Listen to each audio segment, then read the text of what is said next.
ایران اور اسرائیل کے درمیان جنگ شدت اختیار کرتی جا رہی ہے۔ امریکہ بھی اس حوالے سے دھمکی دے چکا ہے کہ وہ ایران پر حملہ کر سکتا ہے، لیکن ایران کی جانب سے بھرپور جواب دیا جا رہا ہے۔ اس حوالے سے پاکستانی عوام کیا رائے رکھتی ہے، آئیے ان سے بھی جانتے ہیں۔ چلیے میرے ساتھ۔ دیکھیے، جو کچھ اس وقت ایران پر جو غاصب اسرائیل نے حملہ کیا ہے، ہم سمجھتے ہیں کہ یہ جارحیت ہے، دہشت گردی ہے، بدماشی ہے۔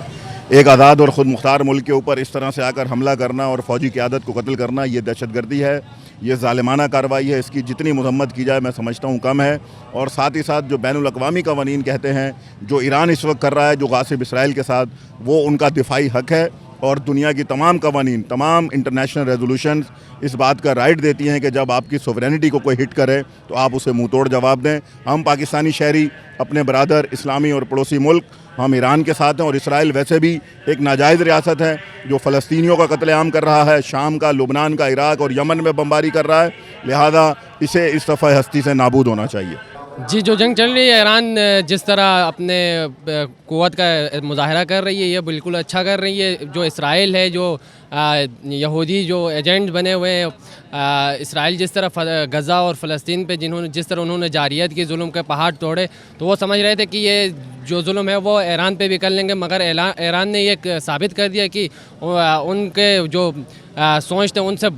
بہت آگے بڑھ کر انہوں نے عملی اقدام دکھایا، اور ان پہ جو حملے کر دیے ایران نے، اور ان کے ساتھ جس طرح ابھی ان کے سامنے مزاحمت دکھا رہے ہیں، اس سے انشاءاللہ وہ وقت دور نہیں ہے کہ بہت جلد دنیا سے اسرائیل کا صفایا ہو جائے گا، اور یہ ایران کر دکھائے گا انشاءاللہ۔ ہمیں پوری امید ہے رہبریت پر اور رہبر معظم کے جو جس طرح وہ لے کے چل رہے ہیں، لیڈ کر رہے ہیں، انشاءاللہ بہت جلد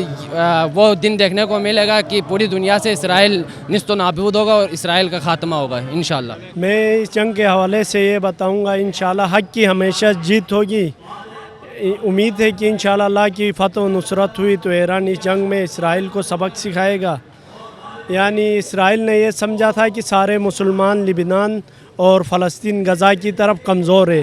تو ان کی یہ غلط فہمی تھی کہ انہوں نے اپنے سے کسی طاقتور کسی ریاست سے پنگا لیا۔ ایرانی قوم ایسی قوم ہے جنہوں نے 8 سال عراق جنگ میں بھی کبھی ہار نہیں مانی ہے، تو انشاءاللہ امید ہے کہ ایران اسرائیل کو سبق سکھائے گا۔ وہ وقت دور نہیں جب دنیا کے نقشے سے غاصب ریاست اسرائیل جو امریکہ کا گنڈہ گردی کا اڈا بنا ہوا ہے، وہ انشاءاللہ بہت جلد ختم ہوگا۔ امریکہ جو ہے وہ ایک ہاتھی ہے اور ایران جو ہے ایک چوٹی ہے، مگر اس چوٹی نے جو ہے ناک میں دم کر دیا امریکہ کے۔ یہ تو ایک بڑا بہت بڑی بات ہے کہ انہوں نے ایٹمی جو یہ بم اور ساری چیزیں چلائی ہیں، اس سے اندازہ ہو گیا کہ ایران جو ہے کمزور نہیں ہے، ان کے پاس اسلامی طاقت بہت بڑی ہے، اور حوصلہ اور ہمت، اس حوصلے اور ہمت کی وجہ سے وہ لڑ بھی رہے اور کام بھی کر رہے ہیں۔ ایران اور اسرائیل کی جو جنگ ہے، جب آیت اللہ خمینی نے یہ فرمایا تھا کہ اسرائیل ایک مکڑی کے جالے کے مانند ہے، اور حقیقت میں آج ہمیں نظر آیا کہ ایران کی کوشش ہو سکے وہ مکڑی کے جالے کے مانند ہے۔ اس نے کوئی بھی ایسا کوئی واضح بڑا نقصان نہیں پہنچایا جو ایران ڈسٹرب ہو یا اسلامی ممالک ہو۔ اب اسلامی ممالکوں کی بقایا اسلامی ممالکوں کی ذمہ داری ہے کہ وہ کم از کم اگر اس جنگ کا حصہ نہیں بنتے تو کم سے کم جو ہے وہ ایران کی اسلامی پوائنٹ آف ویو کے حساب سے حمایت ضرور کریں، ان کی تائید ضرور کریں، اور جو وہ کارنامے کر رہا ہے سوشل میڈیا پہ اس کو اپنا جو ہے وہ ڈالیں پراپر۔ اور دوسرا سب سے بڑی بات امپورٹنٹ جو اس وقت ہے، وہ نہ کسی فرقے کا ہے، نہ کسی زبان، رنگ، نسل کا ہے، اسلام کا مسئلہ ہے اور خالص مسئلہ ہے۔ آپ نے دیکھا فلسطین میں انہوں نے کتنا ظلم ڈھاتے رہے، کرتے رہے۔ اب یہ ایک بند گلی کے اندر آ گئے، جس پر ابھی ایرانی سپریم لیڈر آیت اللہ سید علی خامنائی نے بھی ان کو پیغام اپنے آرمی چیف کے ذریعے بھجوایا کہ اسرائیل کی آبادی اگر چاہتے ہیں تو وہ خالی کر دیں، اور اگر خالی نہیں کریں گے تو ہم ہرگز یہ نہیں کریں گے کہ ہم پیچھے ہٹیں اور ان کو چھوڑ دیں۔ کچھ بھی نہیں ہے، یہ زیادہ دنوں تک یہ نہیں ہے، کیونکہ ایمانی قوتوں اور طاقتوں سے نہیں چھوڑ سکتے۔ جن کے ساتھ خالص اللہ اور قرآن ہوتا ہے ان کا کوئی کچھ نہیں بڑھ سکتا، اور یہ امام علی کے پیروکار لوگ ہیں، اور ایسے ہی شیعہ سنی دنیا کے مسلمان جو حضرت علی پہ ایمان رکھتے ہیں اور پختہ رکھتے ہیں۔ تو خیبر اور خندق و احد کی جنگیں مثال ہیں کہ وہ ایک ہی تلوار ہوتی تھی ذوالفقار کی، اور ہزاروں یہودیاں نصارہ جو ہے وہ ختم ہو جایا کرتے تھے۔ تو یہ بڑے اگر میزائل پھینکتے ہیں اور وہ چھوٹے میزائل ہی اگر ان کو نقصان پہنچاتے ہیں، تو یہ گاڈ گفٹڈ اللہ کی طرف سے دی ہوئی طاقت اور امداد ہے کہ جو کہ ان کو ایران کو حاصل ہو رہی ہے. دیکھیں یہ ہم یوں کہیں اس کو کہ یہ ایران اسرائیل کی جنگ کہنے کو تو ہے، لیکن دراصل یہ ایران اور اسرائیل کی جنگ نہیں بلکہ یہ کفر اور اسلام کی جنگ ہے. آپ سب جانتے ہیں کہ اسرائیل کا صرف موٹو یہ رہا کہ مسلمانوں کو ختم کرو، چاہے وہ غزہ کے ہوں، چاہے وہ فلسطین کے ہوں، چاہے وہ لبنان کے ہوں. مسلمانوں کے دشمن ہیں اور یہ نہیں چاہتے کہ اس خطے پہ مسلمانوں کی کوئی طاقت بنے، مسلمان ایکجا ہوں. تو لہٰذا انہوں نے دیکھا اس وقت جو ہے ایران بہت پیش ہے اور ایران جو ہے ہر جگہ کھڑا ہوا ہے. پھر اس نے ایران نے غزہ اور فلسطین کی جس طرح مدد کی وہ بھی آپ سب کے سامنے ہے.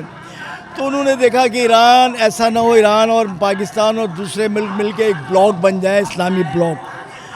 تو ان میں اس طرح سے دہشت گردی کرو، ان کو ڈراؤ، ان کو مارو، ان کو پیٹو، ان کو ختم کر دو. یہ اس کے ارادے تھے، لیکن اس کا ارادہ اور ہے، اللہ کا ارادہ اور ہے. ٹھیک ہے نا. تو اب وہ اس نے بجائے اس کے جو حملہ کیا گھبرا کے ایران پہ، امریکہ کے کہنے پہ، پشت پناہی پہ،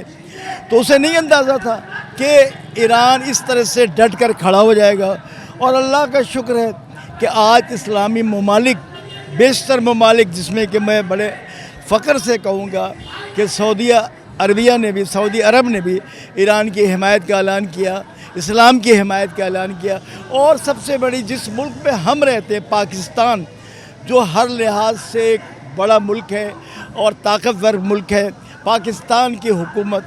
اور پاکستان کی افواج نے بھی ماشاءاللہ ایران کے ساتھ ہاتھ ملایا اور کہا کہ ہم عالم اسلام کے لیے ہر وقت موجود ہیں، اسلام کے لیے ہر وقت موجود ہیں، اور پاکستان کوئی بھی دہشت گردی کسی قسم کی جارحیت مسلم ممالک پر برداشت نہیں کرے گا.